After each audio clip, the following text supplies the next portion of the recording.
Si tu as ta crypto-monnaie dans un exchange centralisé, cette vidéo te concerne particulièrement. Reste jusqu'à la fin de la vidéo pour comprendre le risque que tu cours, toi qui es aujourd'hui dans une plateforme centralisée. On va expliquer ce que c'est qu'une plateforme centralisée et pourquoi Sam Bankman-Fried aujourd'hui, qui est le CEO de plateforme FTX, la crypto-monnaie FTT, a dit que certaines crypto-monnaies, certains crypto-exchanges seraient à l'instant actuel insolvables. Qu'est-ce que ça veut dire être insolvable pour un exchange? Donc reste jusqu'à la fin de cette vidéo.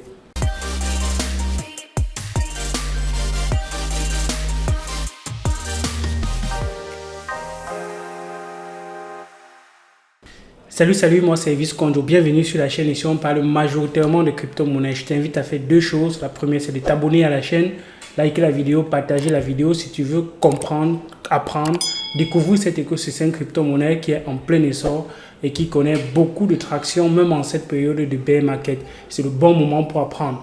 Il y a des stratégies qu'on va partager et dont on partage déjà assez sur la chaîne.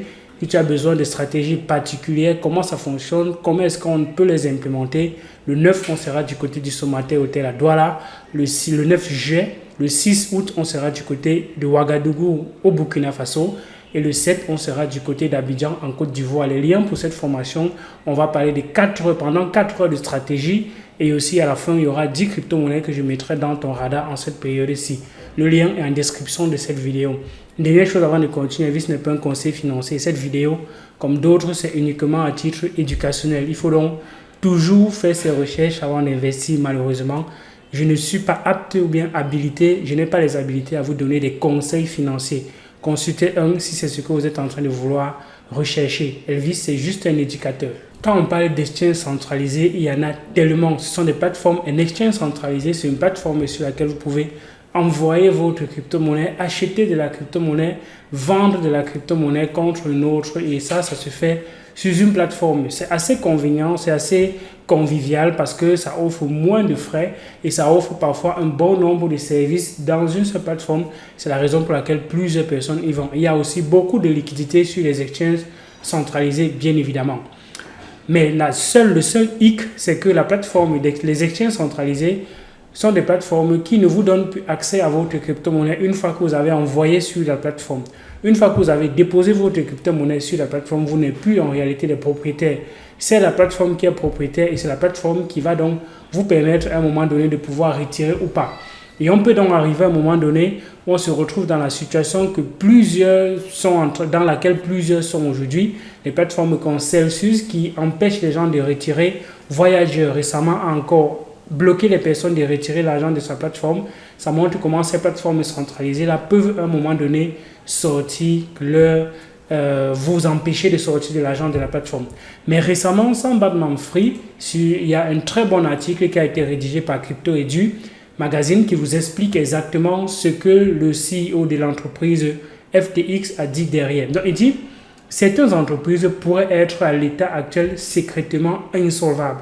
Qu'est-ce que ça veut dire insolvabilité pour un exchange centralisé?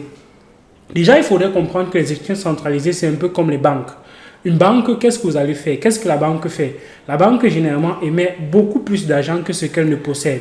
Elle va prendre de l'argent dans les banques centrales et les banques centrales vont donc lui donner l'autorisation de créer de l'argent jusqu'à 9 fois supérieur à la quantité d'argent qu'elles ont. Donc, vous devez avoir 10% de réserve qui garantit la quantité d'émission de ce que vous avez. Ça fait donc qu'avec 1000 francs CFA, une banque peut émettre un crédit de 10 000 francs CFA. C'est la raison pour laquelle on va beaucoup inciter les gens à prendre le crédit pour pouvoir dépenser beaucoup plus d'argent qu'on en possède. Donc, quel est le rapport avec les exchanges centralisés? Les exchanges centralisés, quand vous déposez de l'argent, de la crypto-monnaie sur une exchange centralisée, vous pouvez donc trader contre d'autres crypto-monnaies. Et en général, ce que vous êtes en train de trader, ce n'est plus la crypto-monnaie proprement dit. C'est donc justement un chiffre dans les bases de données de cet exchange-là. Imaginez-vous, les gens ont déposé 1000 francs CFA chez moi. Ils vont donc vouloir trader ces 1000 francs CFA. Certains vont faire les bénéfices, d'autres vont peut-être faire les pertes. L'argent qu'ils sont en train de trader n'est pas forcément l'argent qu'ils ont déposé. Je peux simplement émettre des chiffres et ces personnes sont en train donc de trader uniquement ces chiffres-là. Le seul moment où on peut donc connaître la quantité d'argent qui est détenue réellement par une banque comme un exchange centralisé, c'est au moment où les personnes font les retraits. Donc, c'est lors des retraits qu'on peut justement savoir s'il y avait autant d'argent, s'il y avait tout l'argent dont on tradait dans l'exchange, effectivement dans les comptes de l'exchange. Il y a donc plein d'exchanges qui ont été hackés et l'argent a été perdu et l'exchange a donc récompensé un peu ces pertes-là, compensé ces pertes-là en donnant, en émettant de l'argent. D'où sort cet argent? Cet argent peut parfois sortir simplement du fait que les personnes, ces exchanges-là, émettent de la monnaie qui n'est pas forcément quelque chose de réel. Bien qu'il y a parfois des organismes qui vont accompagner l'action des exchanges en leur donnant des financements et ces financements vont permettre de rembourser clairement l'argent en espérant que la plateforme puisse encore générer des profits. Et comment est-ce que les plateformes d'exchange génèrent les profits? Premièrement, en faisant les positions qui sont liquidées. Quand vous faites du trading futur, à un moment donné, quand vos positions sont liquidées, c'est l'exchange qui est majoritairement bénéficiaire parce que l'exchange va revendre votre crypto-monnaie dans le marché pour éviter de subir en elle-même la perte que vous aurez endossée. Donc, à un moment donné, quand les personnes ne veulent plus rester dans les exchanges centralisés, veulent donc comme ça se préparer dans un bear market en conservant clairement leur crypto-monnaie, ces personnes vont donc commencer à retirer de l'argent majoritairement dans les exchanges. C'est comme ça que la quantité de liquidité va baisser dans les exchanges. Et on peut donc arriver à un moment donné où les personnes qui veulent sortir de l'argent du système sont supérieures, donc la quantité d'argent qui veut sortir est supérieure à l'argent que détient normalement la plateforme. Et c'est à cet instant-là qu'on appelle insolvabilité. Donc l'insolvabilité, ça veut tout simplement dire que si toutes les personnes qui ont de la crypto-monnaie sur la plateforme viennent retirer la crypto-monnaie, la plateforme ne sera plus en mesure de restituer ces fonds-là à ces personnes qui ont donné de l'argent à la plateforme dans l'optique de trader. Et quand on va sur des plateformes comme si on va sur une plateforme comme Dblock, on peut analyser maintenant la quantité de données qu'il y a sur les exchanges. Vous allez vous rendre compte qu'il y a plein d'exchanges qui n'ont pas assez de liquidité. Et généralement, quand un exchange n'a pas assez de liquidité, ça veut dire qu'à un moment donné, vous pouvez être bloqué. Vous pouvez avoir une crypto-monnaie et vous voulez trader sur ces plateformes-là, mais ce n'est pas possible parce qu'il n'y a pas simplement de liquidité. Donc, si plusieurs personnes viennent retirer de l'argent en cascade, ça peut donc entraîner comme ça la fermeture de la plateforme ou bien que la plateforme soit obligée de mettre en pause les retraits dans l'optique d'essayer encore de ralentir cela au maximum possible pour éviter de faire faillite et fermer tout simplement. Donc, quand on regarde ici les volumes de transactions, on voit que Binance cumule encore la plus grande quantité de volume de transactions. Il a bien dit certains exchanges pourraient être insolvables, pas tous. Il y a quelques exchanges qui peuvent encore être solvables. On a déjà annoncé l'insolvabilité de KuCoin par exemple et KuCoin a battu en brèche cette information-là, mais il n'y a pas de fumée sans feu. Donc clairement, on peut penser que ça sent un peu mauvais à l'intérieur de KuCoin, mais vous derrière, vous n'avez clairement pas de possibilité de vérifier cela.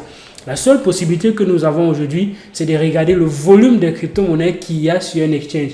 Plus c'est en train de baisser, plus ça veut dire que les personnes sont en train de retirer la crypto-monnaie de cet exchange.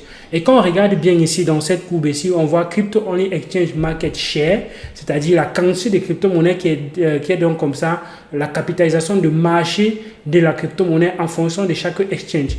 Et on voit que sur Binance, ça fait que monter, il y a plus de volume, plus de quantité de crypto-monnaies qui sont détenues comme ça par la plateforme Binance. Et Binance, à lui seul aujourd'hui, cumule environ 73% de la totalité des crypto-monnaies qu'il y a sur les plateformes d'exchange de façon globale. D'exchange centralisé, bien évidemment. On ne parle pas dans cette vidéo des exchanges décentralisés qui sont autre chose, qui ne nécessitent pas que vous fassiez confiance à un seul organisme. Mais là, vous allez plutôt faire confiance à la plateforme qui écrit les smart contracts derrière et ça peut également être assujetti à des arnaques.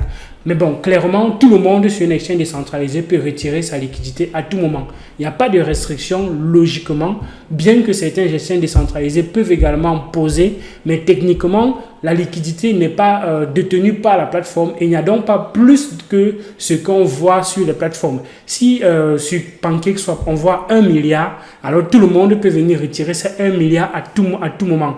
Alors que sur une plateforme comme Binance, on peut voir des milliards, mais il est impossible que tout le monde vienne retirer ces milliards-là à un moment donné parce qu'il n'y en aura pas assez. Donc, quand on regarde cette courbe ici, on voit que OKX, les volumes sont clairement en train de diminuer de OKX. Plein de crypto-monnaies sont en train de sortir de la plateforme OKX. Je n'ai pas trouvé le graphe qui montre comment il y a plein de personnes qui sont en train de sortir des exchanges avec les crypto-monnaies et garder plutôt dans leur portefeuille. Les co-wallets, le marché des co-wallets sont en train d'augmenter parce que les gens veulent plutôt garder les crypto-monnaies dans des endroits froids, dans les wallets qui sont froids.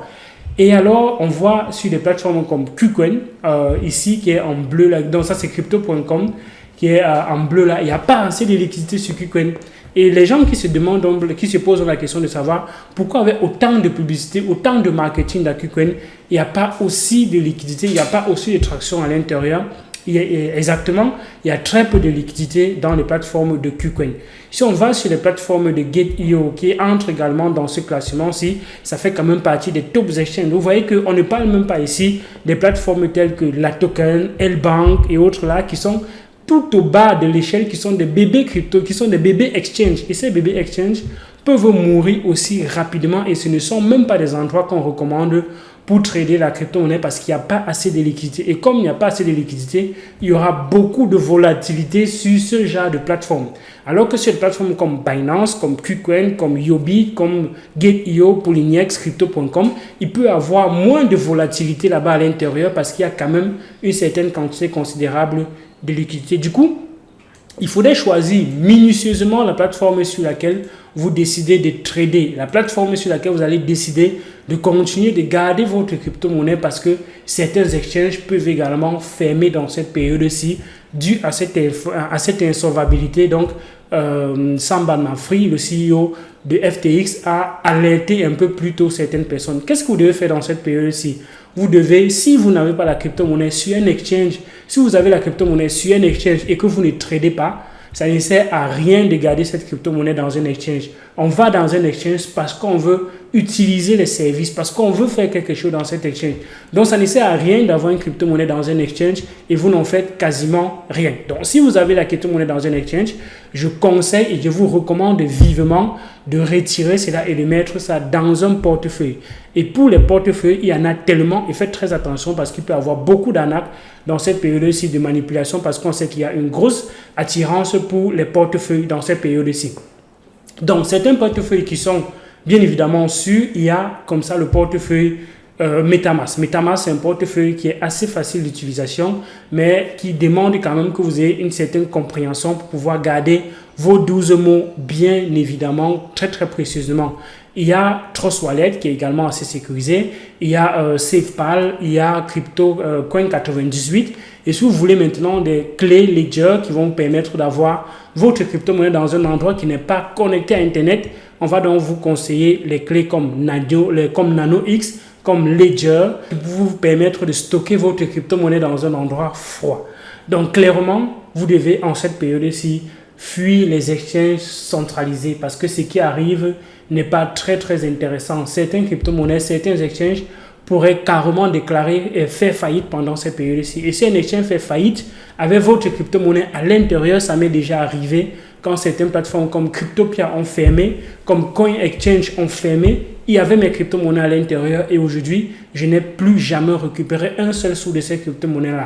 Donc, faites très attention. Ça peut également vous arriver si vous laissez votre crypto-monnaie sur des exchanges qui sont peu recommandés, peu recommandables et qui vous ont attiré simplement en vous disant « Venez créer un compte chez nous et vous aurez comme ça $100 gratuitement. » Et c'est la raison pour laquelle vous êtes allé dans cet exchange sans comprendre qu'il y a une analyse minutieuse à faire avant d'aller dans un exchange pour déposer sa crypto-monnaie. Donc, tu me dis ce que tu penses en commentaire de cette vidéo. Est-ce que tu as appris quelque chose ou est-ce que tu gardes ta crypto-monnaie pendant cette période-ci? Je t'attends en commentaire de la vidéo. Réserve ta place pour les stratégies dont on va partager le 9 du côté du Somatel Hotel. Le 7 août, on sera du côté d'Abidjan. Mais avant cela, le 6 août, on sera du côté de Ouagadougou au Burkina Faso. Le lien de notre groupe Telegram sera en description de cette vidéo. Si tu as aimé, like, partage, abonne-toi pour ne rater aucune des vidéos sur la chaîne Elvis Konjo. D'ici à là, porte-toi bien. Il y a d'autres vidéos. Ciao.